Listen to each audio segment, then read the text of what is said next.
A lot of people get into crypto during the good stretches and get shaken out during the rough ones. Realized gains are what you get when you actually sell. The moment you turn that position back into cash, the gain becomes real, aka realized. And in most places, that's when it becomes a taxable event. A $1 coin might sound cheap, and $50,000 coin might sound expensive, but it doesn't tell you how big the project actually is. So when the market is going up, volatility can feel great. When the market's going down, that same volatility can feel a little scary. So why does this matter?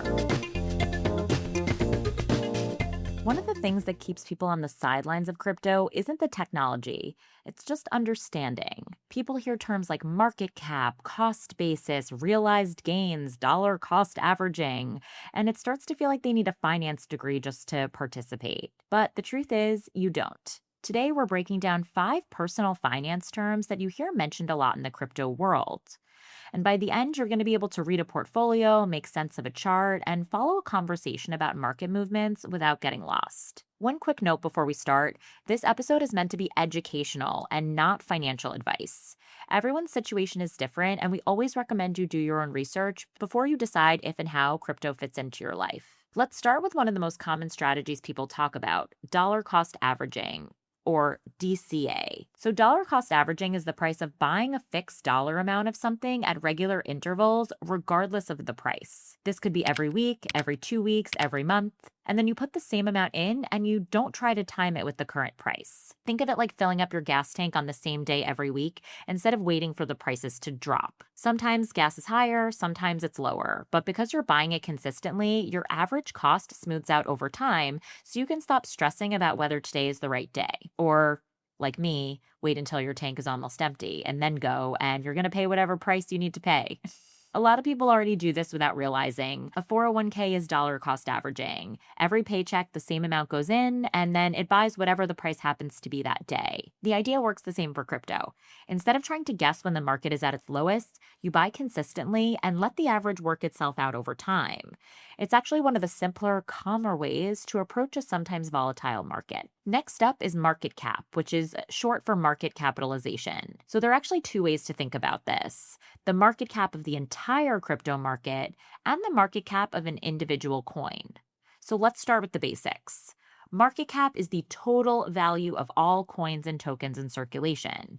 You get it by multiplying the current price by the total supply. Think of it like a company. A company has 10 million shares, and each share is worth $50, so the company's worth $500 million. Crypto works the same way. A coin trading at $2 with 100 million in circulation has a market cap of 200 million. So why does this matter? Because price alone can be misleading. A $1 coin might sound cheap, and $50,000 coin might sound expensive, but it doesn't tell you how big the project actually is. Market cap is what does. So when you're comparing cryptocurrencies, market cap is usually the number that tells you the most about supply and demand in the market. Next term, and this one gets talked about constantly, is volatility. Volatility is how much the price of something moves over a period of time. High volatility means big swings up and down, often pretty quickly, and low volatility means the price swings less and may often stay pretty steady. So think of it like the weather. Some places have mild, predictable weather where the temperature barely changes, while others have wild swings from sunny to stormy in a single afternoon. Crypto markets tend to be on the stormier end of the spectrum, especially when you compare them with things like stocks or bonds. And here's why this matters. Volatility is a two-way street, so when the market is going up, volatility can feel great.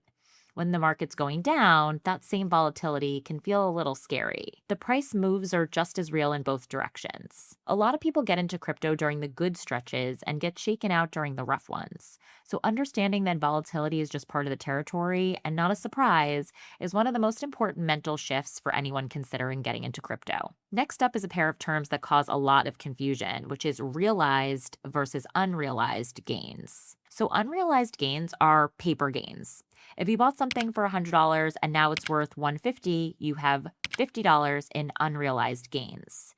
You actually haven't made anything yet because you haven't sold anything yet. Realized gains are what you get when you actually sell. The moment you turn that position back into cash, the gain becomes real, aka realized. And in most places, that's when it becomes a taxable event. If you actually missed our episode on taxes, I will link to it in the show notes. Trish Turner, fantastic guest, used to lead the IRS's digital asset division, and she helped us explain everything you need to know about crypto and taxes. But think of it like equity in your house. If your home's value goes up, it has more value on paper, but that gain isn't actually in your pocket until you sell the house. So until then, it's really just a number on a Zillow estimate. The same logic applies to losses. Unrealized losses, meaning you sell at a lower price than you bought at, are only on paper until you actually sell. A realized loss occurs once you sell and make out with less than you originally had. A lot of people worry about unrealized swings as if the money's already lost or earned. It isn't either way until you sell. And last term for today is cost basis. So cost basis is what you originally paid for an asset, including any fees. It's the starting line for calculating whether you have a gain or a loss when you eventually sell. So if you bought one coin for $100 and paid a $2 fee, your cost basis is actually $102. If you later sell it for $150, your gain is actually $48, not $50. That fee is part of the math. Think of it like a price tag on a receipt. The receipt is what proves you paid. When you sell, you compare your selling price to the original receipt to figure out the gain or loss. So cost basis can get a little bit more complicated if you've bought the same coin multiple times at different prices. In that case, you have multiple cost bases, one for each purchase. Good record keeping here saves a lot of headaches come tax time.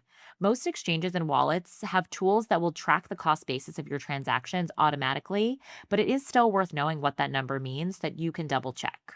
All right, so let's quickly recap.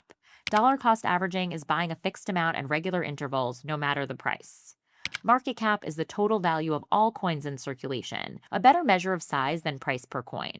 Volatility is how much the price moves. Crypto markets tend to move pretty quickly in both directions. And when it comes to gains, unrealized is on paper, realized is when you actually sell. And last but not least, cost basis is what you originally paid, including all fees. So that's the starting line for calculating your gains and losses. The finance side of crypto isn't as scary as it sounds. Most of it comes down to concepts that apply to any investment. So once you have that vocabulary, you can read charts, portfolios, and tax forms with a lot more confidence. If you want to try these ideas out in a safe space, check out nca.org for a free crypto simulator where you can actually practice buying, selling, holding, and trading crypto without any real money on the line. And if you're not already subscribed, make sure you find Crypto Explained on YouTube, Spotify, Apple, and anywhere else you get your podcasts so you never miss an episode. And remember, crypto was always meant for everyone, including you. I'll see you next time.